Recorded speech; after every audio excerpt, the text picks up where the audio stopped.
interrogate, liberate, that's the plan. Yeah, SportsCrit Lab. SportsCrit Lab. For every parent, coach, and fan.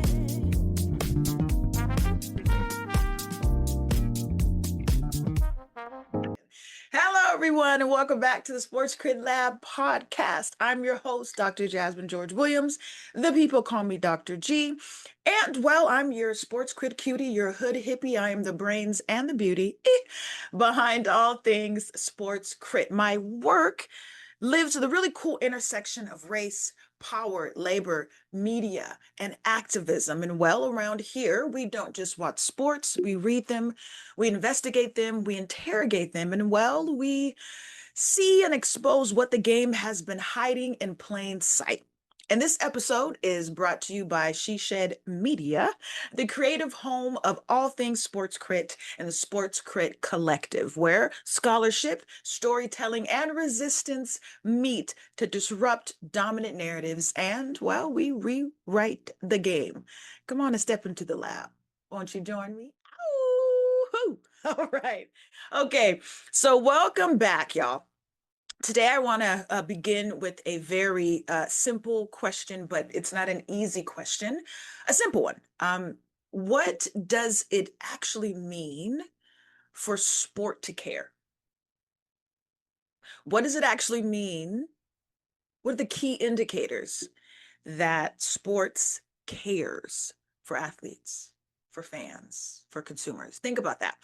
We hear organizations constantly say, we care about the athletes, we care about the community, we care about diversity. This is the first SportsCrit Lab vocab. Go ahead and get your iPads, doodads, even in the intro. I mean, we're get them out now because it's necessary. Okay, there's something called the glass ceiling. Okay, then there's something called the glass cliff. Okay, I want you to investigate both of those terms and who it applies to. And then I also want you to think about, as we circle back, when organizations say we care about the community, we care about diversity, we care about inclusion, we care about well-being. But how do we know? Like I said, what are the key indicators? How do we measure care, good people? How can care be audited? Can it be audited? Can it be observed, documented? Or is care simply another public relations slogan? Aish, that's where today's episode begins. So here we go. We need a new question, good people. We need a different question. One of the bigger problems in sports research is that we often evaluate organizations based on success, winning, revenue, attendance, television ratings, social media engagement, medal counts, championship, participation numbers. None of those actually measure care. Okay, an organization would be widely successful while simultaneously harming the very people who makes them successful. I'll read that again. An organization can be widely, extremely successful and profitable while at the same damn time harming the very people who make that success possible. And we've seen this everywhere, unfortunately. The USA Gymnastics, Larry Nassar, University of Michigan, college athletics, concussion lawsuits, athletes' mental health, NCAA exploitation, migrant labor for mega events, Olympic displacements. Success does not necessarily equal care.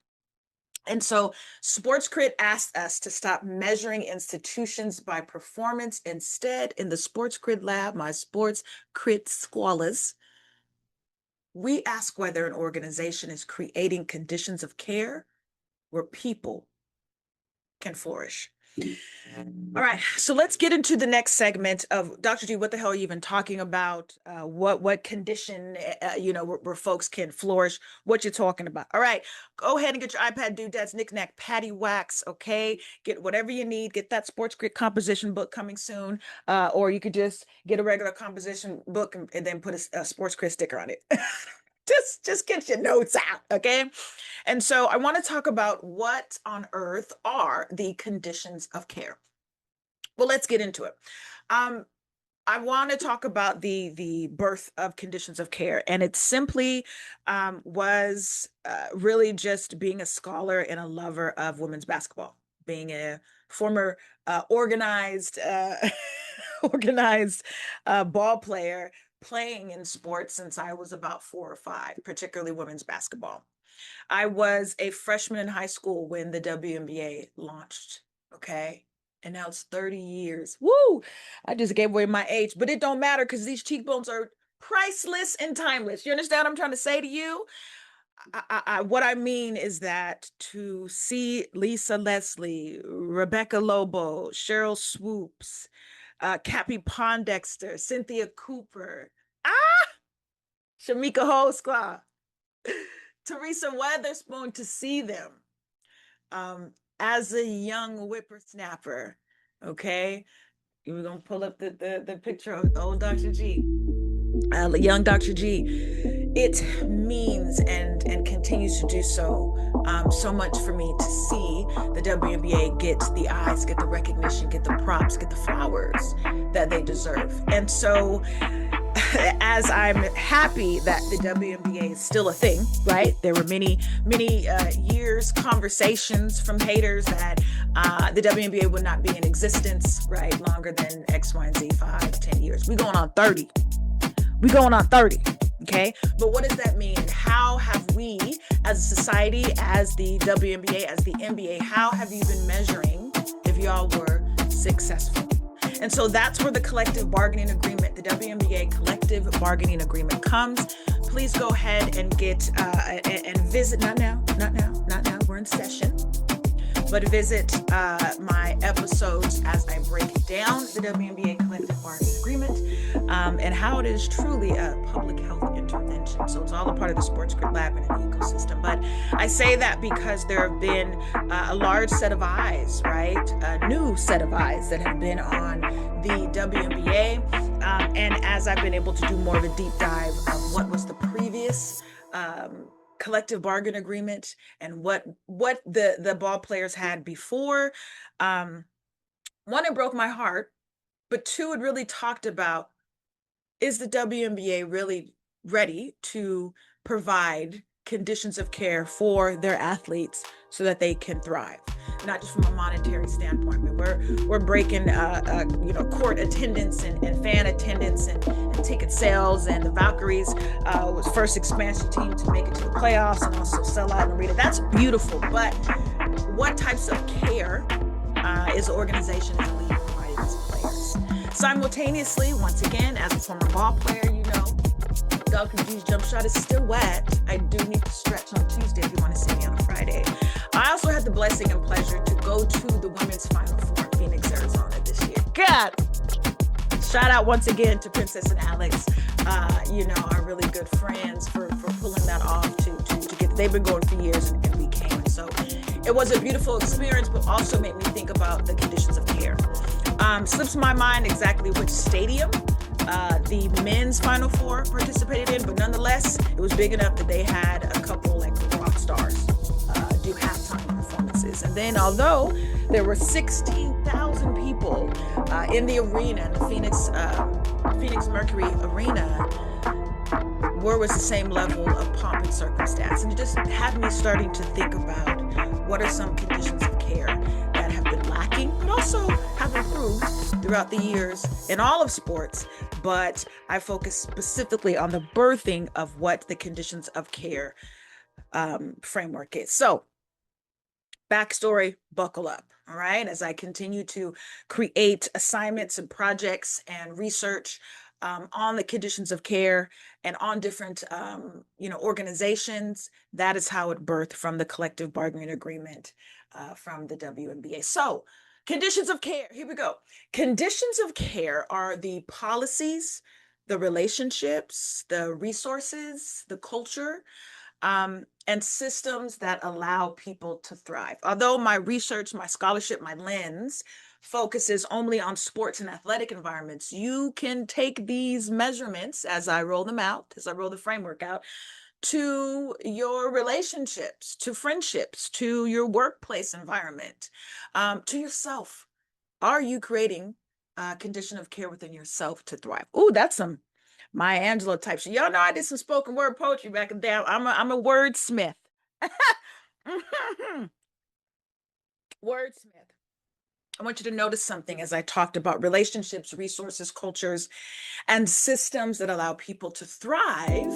Notice something: conditions of care are not intentions, they're environments, they're structures, and most importantly, they're choices. Okay? An organization doesn't become caring because it says it cares. Okay? It becomes caring because people consistently experience care. We'll be right back while I introduce the conditions of care framework to you wonderful scholars. We'll be right back. Welcome to another SportsCrit Quick Hit Sports History Edition. Curt Flood, the free agency rebellion. Flood refused to be treated like property, traded just like that. The Supreme Court ruled against him, but his courage cracked open a system that would later make free agency possible. Every contract signed in sports today carries his fingerprint. Curt Flood didn't just change baseball, he changed labor. The price, his career. The payoff, every athlete's right to say no. Thank you, Curt. It's been another SportsCrit Quick Hit Sports History Edition. I want to introduce the conditions of care framework. This is all a part of the SportsCrit Collective. And so in SportsCrit, we evaluate organizations across multiple dimensions. Okay. I want to introduce another way of thinking about them. I remember when I was learning like tough or long, definitions of things or concepts, I would create acronyms, I would try to rhyme, I'd make songs and other stuff. So now I'm more visual now. And I think about that like as I was learning myself, as I was a student myself. And so imagine care as like a list. I want you to imagine care as a neighborhood, okay? Or perhaps an Olympic village. Oh,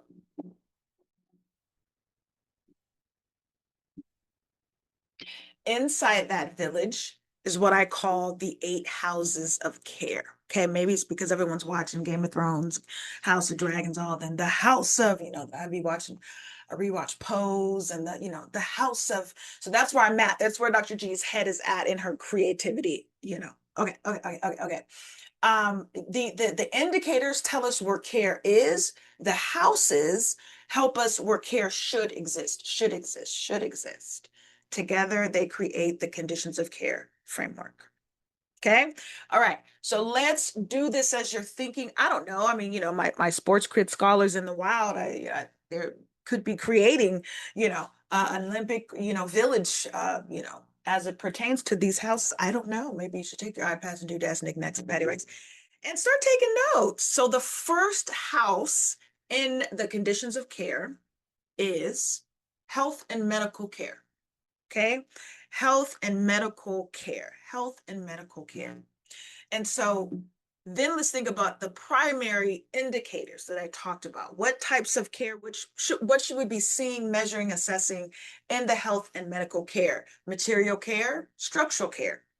In this particular house, good people, the house asks this: do athletes, do workers and communities have access to quality health care? I'll say that again. In this house, in the health and medical care house, the question that we ask when we're assessing: do athletes, workers, and communities have access to quality health care?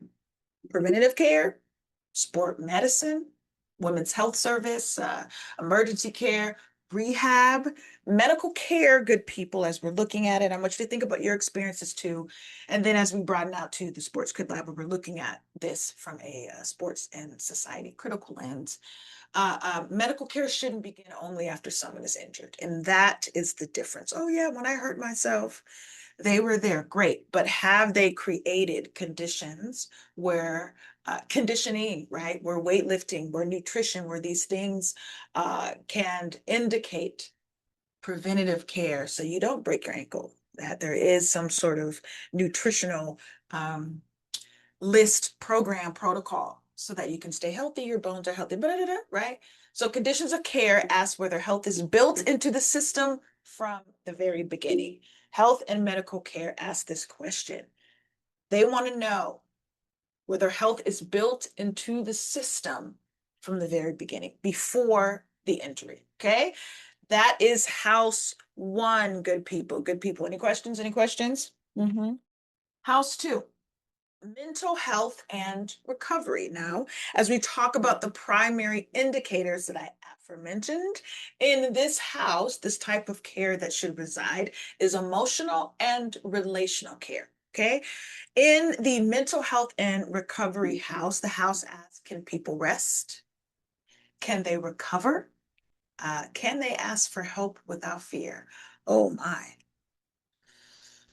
Are counseling services available? Yes, mental health and recovery.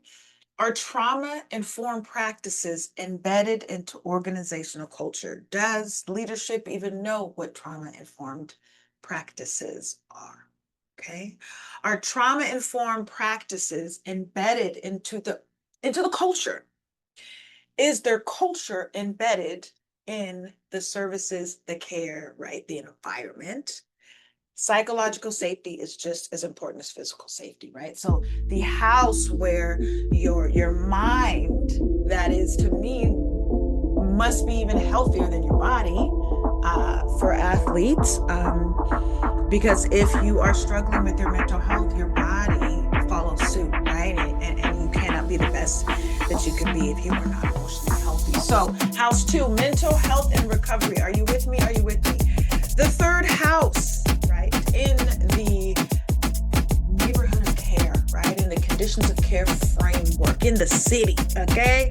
House three, nutrition and food justice. Ooh, so the primary indicators here, the types of care that should be displayed in this house, is material care and cultural care, okay? Food is never just fuel, especially to the athletic community. Food reflects culture, identity, access, economic inequality, right? So in this house, particularly nutrition and food justice. Go ahead and get another vocab word, get your iPad, do Desnick, there's a food desert. Food desert. Look that up and see how it pertains to the house of nutrition and food justice. And in this house, we ask whether everyone has equitable access to nutritious, culturally responsive food that both supports them and supports both health and dignity. Aye. House three, okay? House four, we've got a couple more. Are you seeing the neighborhood? Are you seeing the cul-de-sac? The cul-de-sac of care? Oh my gosh, I'm unstoppable with the bars today. Are you seeing it? Are you visualizing? It's giving Desperate Housewives, like the cul-de-sac or whatnot, right? So we've already met our neighbors, okay? Mental health and recovery. Hey, girls, good to see you. Health and medical care. Hey, boo, you're moving in here. Okay. Oof, okay. Then we just finished nutrition and food justice, right in the middle. Okay, right in the middle. This we got to eat. House three. What's the fourth house? Accessibility and Paralympic innovation. So of course, we're always going to bring it back to LA 28, right? But the house four, in its entirety, is accessibility. And so what types of care are we assessing and looking for in this house is structural and cultural care. Okay, so as we continue to investigate and find examples of that, accessibility is not an accommodation, it's a design philosophy. Did you hear me when I said that? Accessibility is not an accommodation, it's a design philosophy. You make the decision to create something that is accessible. You make the decision. ADA. If it's an old building, well, you better make sure it's ADA, accessible, right? And so it's a design philosophy. So this house in the accessibility, and particularly when it comes to LA 28, Paralympic innovation and justice, ooh, who was included in this space when it was designed? Who was thought of? Okay, sidebar, it's going to make sense, I promise you. I always ask the students if they knew the significance of 1636. Okay, they're looking at me like, ain't she black? Why is she trying to recall anything in 1636? And But supposedly that is a date that we should know. And that's according to an old professor I had. Uh, she was so excited for us to know 1636. That's when Harvard was founded. I said to myself, self, 1636, my cousins and cousins and them and their ancestors weren't worrying about the FAFSA. They weren't worrying about getting a good parking to physics class. They were in change, my guy. And you begin to think about when higher education was created, who was in mind? Okay. Who was in mind? Who was it designed for? Who was it built for? If you were a white, male, able-bodied Christian man. Oh, look at this place. Isn't it neat? Like it's for you. But guess what? We here. And what was higher education? What was the plan? What was education in general? Who was thought of? Okay. So accessibility and a Paralympic innovation, this house particularly asked who was thought of, who was included when the space was being built and created, who still experiences barriers, who has to ask for access. Oh, golly, my Lord. Who has to ask for access? Who should never have asked in the first place? Who should never have had to ask in the first place? Should have been there, homie. This house reminds us that inclusion should be planned, not patched in later. Aye, aye, aye. Let's take a break. Goodness gracious. Woo. Dr. G's got bars.